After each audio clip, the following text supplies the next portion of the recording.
Hello guys, welcome to new blog video. আমি জয়ন্ত, আপনারা দেখছেন Jayanta and new blog video.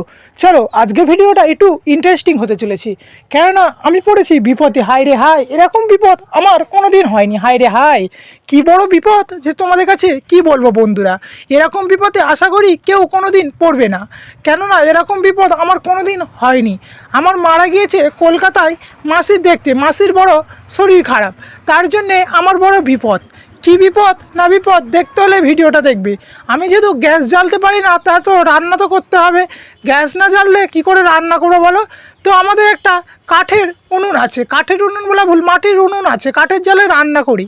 তো সেটাকে আমি প্রথম বেগুন ভাজা করে নিয়েছি, তারপরে উচ্ছে আলু ভাজা করছি। যেহেতু আমি এত বড়টা হয়ে গেছি, আমি তাও গ্যাস জ্বালতে পারি না। কেন বলো তো? আমার গ্যাস দেখে খুবই ভয় লাগে।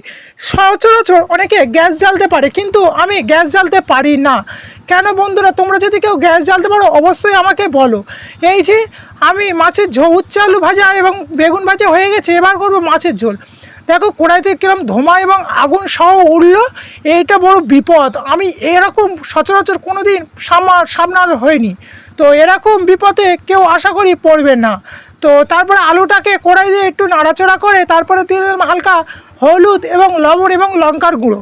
দেওয়ার পরে আমি কড়াতে ভালো করে আলুটাকে ভেজে নিলাম, যাতে হালকা হালকা আলুটা ভাজা হয়ে যাবে।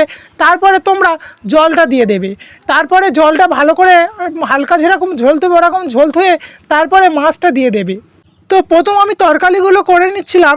তরকারি করার শেষে আমি ভাত বসিয়েছি, কেননা আমার প্রচুর খিদে পেয়েছিল। আমি জানি তরকারি দিয়ে মুড়ি খাবো, তো তারপরে মুড়ি খেতে খেতে গেলাম মুড়িও নেই।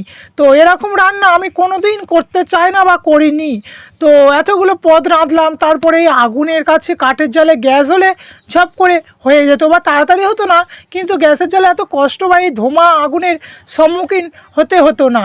দেখো আমি কিভাবে কাঠের জালে তো কালো কড়াই করে রান্না করছি। তো আমার রান্না খুবই নাকি ভালো হয়।